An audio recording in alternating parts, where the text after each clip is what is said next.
All right, so yesterday I spent some time on the phone trying to talk to lawyers about my situation, and um, they wanted to make sure if I was the prosecutor, like if I was pressing these charges. They wanted to they only do defense. They only defend the person. Then I had to hang up and call again. They only do criminal. They don't do civil.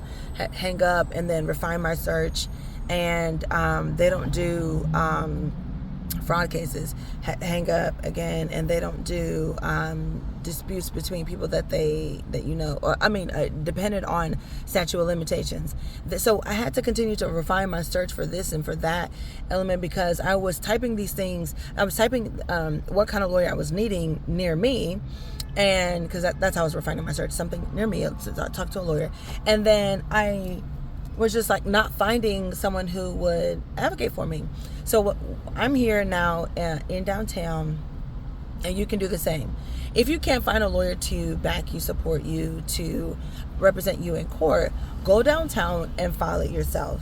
That doesn't necessarily mean that you know the know-how of representing yourself. And there is somebody on TikTok, I saw it come up on, she does lives, and she has a book, an ebook or whichever.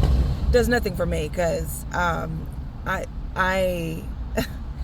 know I have an associate's, a bachelor's, and a master's, but I don't know. It's better when things are told and explained along the way, each step, than for me to read it all and then think that the different parts and areas and segments of an actual trial are going to be just as successful as if I hired a lawyer. So no, I've actually gone to court for several things with me pressing those charges, and it didn't go well. The judge was like, okay, and the judge is not allowed to insinuate that this needs to be done, and this is the time for you to submit the evidence, this is the time for you to question it. And so you'll go in and out of there for me it was a waste of time. So you can go downtown and to your look for the county court building. When you go down there, you will try any case that's over $20,000, and you can try cases that are between you and someone that you're in a relationship with.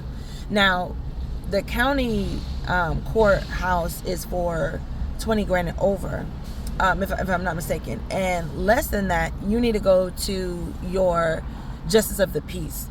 Google that, and that's usually, because I'm in Texas, and all the big cities across the United States are going to divide the amount between different courts.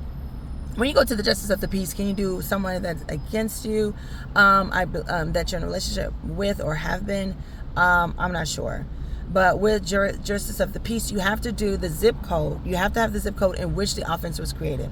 So the offense was that this gentleman, I was taken to work, and then I ended up just letting him rent my car. I was like, hey, you can rent this. Then he paid for a few days, but he didn't pay for like 2 weeks. And so he was just like, girl, I'm gonna pay you, and just didn't. And so it's been months now. And instead of me trying to hunt him down, I went and to the justice of the peace, because it wasn't up to 20 grand. When I went to the justice of the peace, the courthouses in the justice of the peace are differentiated by the zip code. The judge is differentiated, like it depends on where it happened. So since the crime was him coming to the front of my home, picking up the keys, and just not returning them until after 2 weeks, and then choosing not to pay, then that the zip code in which I actually live in is where the crime is. And so now let's say he never returned it, then the car would still be over there where he lives, and I would put his zip code. It has since been thrown out. Why? Because I had his address, but I didn't have his door number. So for anyone watching this video, if you ever do anything with anybody, always get their driver's license and not just have them give you their address and then you go by there. Because although I've gone by there and picked him up from there, because I said I was taking him to work for a while, I was always meeting him in the apartment complex, never at his actual door. And that was a convenient scene at that time, because to get through the gate or whichever, he just met me outside of it. So now it's a burden for me, because I'm gonna still fall again, because money still has not been recouped. But please get the excuse me, please get their driver's license, but also get 2 utility bills. Just let it be known up front. It's not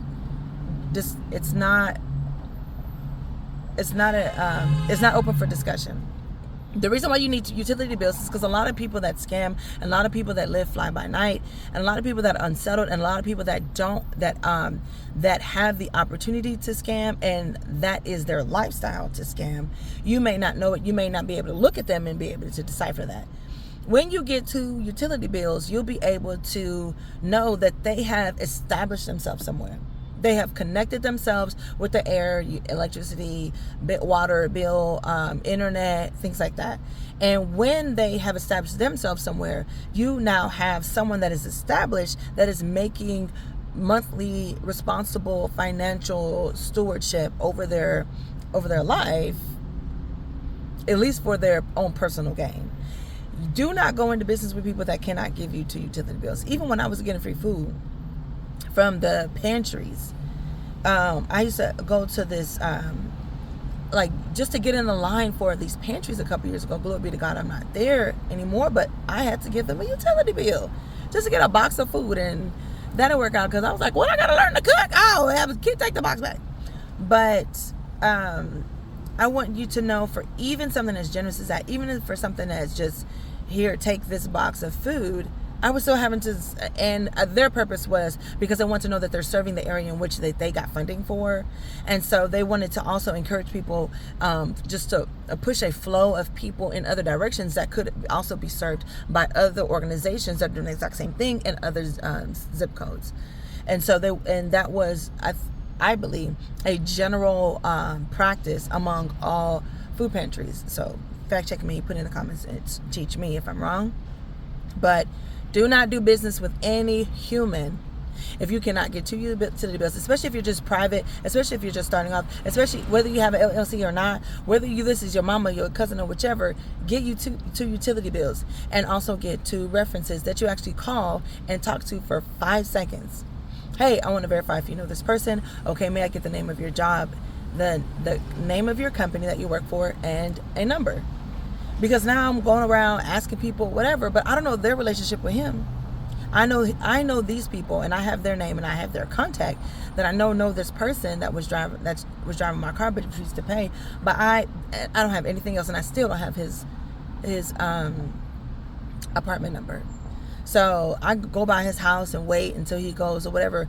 But because there's people out here that sleep on people's couches, but also make relationships and deals and agreements with other people that are trying to go about their life and be and just progress in their life, then you have to make sure you weed them out. They're not ready to do nothing with you. Okay, you are progressing in your life. There's nothing you need to be in agreement with them about. There's people out here sleeping on people's couches, and that's where they are right now in life. And that's where they need to start, and then be able to get to wherever they're trying to go, if they have any goals at all.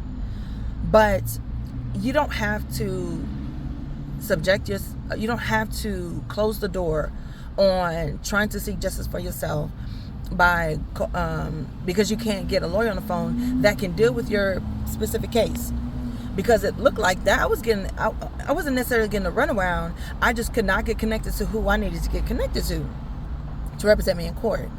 So for this case and another one. And I just want you to know, you can also still go to your just downtown in your city and still file. When you file, they have a document.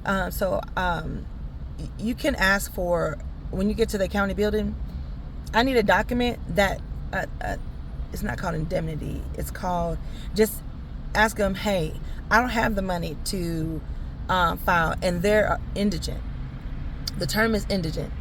Ask them for a document that allows me to file a case as my right as a citizen or a human, whichever. But it's called, not indemnity, I just had it. whatever, indentured, something. I said it just a few seconds ago. And ask the teller, ask the clerk that you need a document that should accompany my filing, my other documents, my files, that indicates I do not indenture. That's what it is. That I do not have the finances that may be required of me in this process.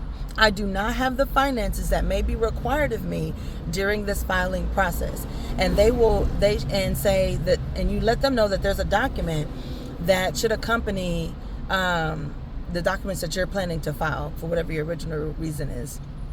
And that is for, is it indentured? I keep forgetting it. It comes and then it's just like, all right, bye. It just can't remain here.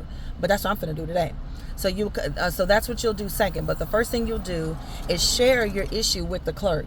And when you share your issue with the clerk, they'll go back and retrieve the document that is specific to your case. Here in my county, they're going to give me a copy. Oh, I got bit. I'm going to be rubbing on that little spot for a few minutes. So then they'll make me so bring you some coins, because I'm going to be here at this meter. I'm going to keep my car here at this meter. And then you're only going to be here for a little bit. Don't pay no full $10. You ain't going to be here that long whenever you come down to the county. Then make your copies. Fill it out then. Fill out the work right then. You're already in downtown. Fill it out. Give the originals back to the clerk. Take your filings along with the infidel something child with the document that's talking about you ain't got that much money. Put those together and you need to submit it. When you go to it's probably a different area where you submit your paperwork, because you got to pick up the paperwork and you get it from downtown. They have a law library. That's where you get in the paperwork. That's the first thing you're going to do once you put your car at the meter. Go inside the building, get checked. They're going to check whether or not you have any guns, weapons on you. Leave it in the car. And then ask them for the law library. When you go to the library, get the documents that you need. When you get the documents that you need, make a copy, return the original, and you fill in your name and all the people that did you wrong, and then the narrative of this happened, that happened. Then you're gonna go to file it. You need to submit this paperwork. Submit the paperwork, and when you submit it, ask them how long until the constable delivers this paperwork. If they say it usually takes about a week, or 2 days, or 3 days, know that the person you press these charges on, the person that you filed against, the person that's on that, like the assailant, whoever did whatever they did, they're going to be trying to call you if they want to recompense, if they want to reconcile, if they want to stay out of court. Because once they're served and they get that paperwork, have they be at work, have they be at home, wherever, and that'd be better if you get their work, but you need to get it in the beginning. Don't be like me and you only got their address and you know where they stay at. That's not enough. That's not enough.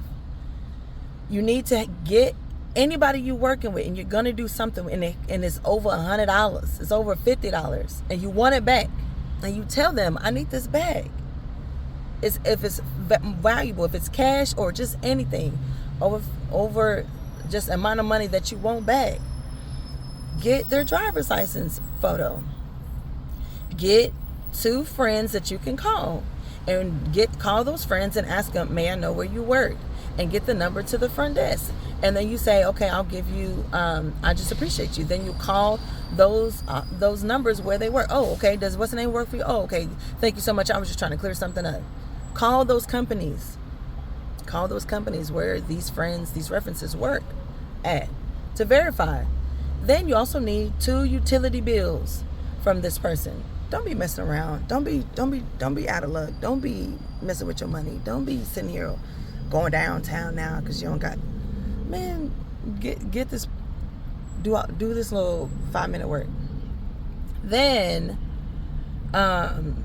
after the assailant, the person that's on these documents gets called or gets served by the constable or someone from the sheriff's department. When they get served, that's when they may start that's when the person that did you wrong, the accuser, the abuser, the assailant, whichever, may call and reach out to you and try to negotiate. Tack on $100 because you didn't already came down here, put the 50 cents or put your $2 in the meter. You done already got touched on by the people, the security in there, that you have to put all your stuff in a basket and then slide it through the machine. You done already had to take time out your day to drive down to downtown, go to the law library, pay your $5 to $12 just to get the paperwork from the law library and make a copy for 50 cents. Because you're going to have to pay cash just for them to hand you from their side of the glass to you. You're going to have to pay $5, $12, $25, depending on what you tell them. They're going to get the right paperwork for you. But to make a copy, you're going to need coins. Get you some dimes, nickels, and quarters, but bank on mostly quarters. Get you some quarters. Then you have to make a copy. When you make a copy, give back the original. They got the original and they $12. And on that side where the clerk is, but on your side, now you have the copy and you need to fill it out. But when this assailant gets served, they may call you, they may not. Go on to trial. Tell them what happened. Go on to trial. You do not have to have a lawyer. Go on to trial. Tell them what happened. They may give you a pamphlet, a booklet, not a booklet, a pamphlet, a booklet, or a sheet of paper, whatever, telling you that the law library has a league, and that league or that union offers lawyers that are in school that are training, that can take up cases, that give them the experience and the knowledge and the know-how, one, of the steps going through the trial process, two, just familiarity with cases such as this. Okay? You can take them up.